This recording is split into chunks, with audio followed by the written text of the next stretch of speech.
honest and we ask this question that we're wrestling with today.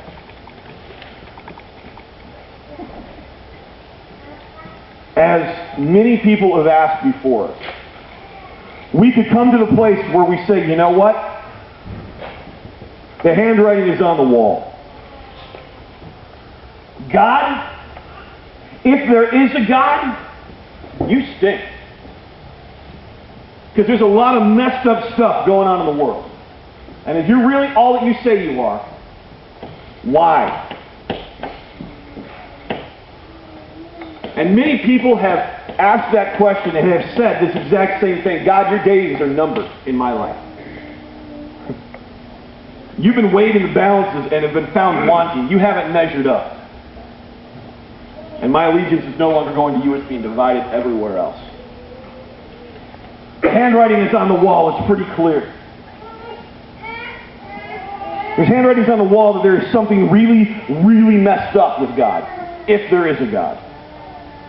Every time that a child starves to death, our souls rise up and say, this isn't right. Where is God when an innocent child starves? Every time a child's legs are that skinny, every time the image of God, which is supposed to be in each one of us, is emaciated to nothing, then our hearts scream, no, God, where are you? You open up a history book and read the stories of the Holocaust. Men and women, 11 million.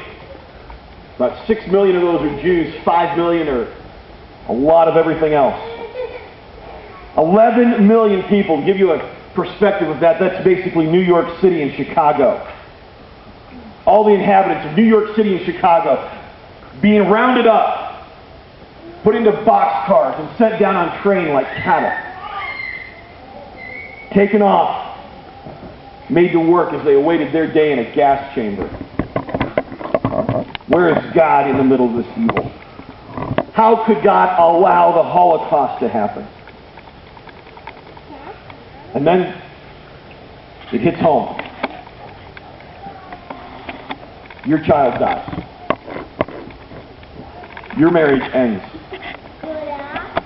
Your friends betray you. Your loved ones make choices that decimate your family. And you are in such pain and you cry out saying, God, if you really cared about me, you wouldn't allow this to happen. This isn't fair. It's not right. And anyone in their right mind would put an end to this right now. God, the handwriting's on the wall.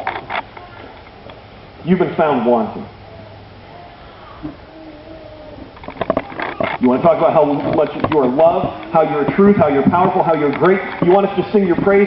Then why didn't you stop this?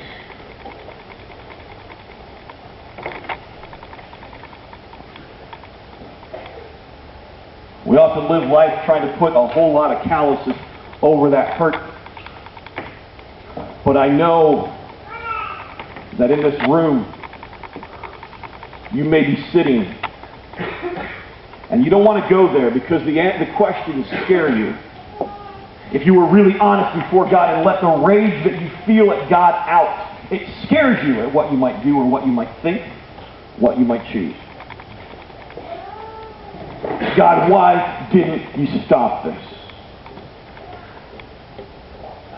Because our mind goes to logic, very simple logic. It goes like this. Okay, number one, God is love. Amen. All right? God is love. Number two, God is all-powerful. Amen. Now, if God is love, then He would not let anything harm His creation if He can help it.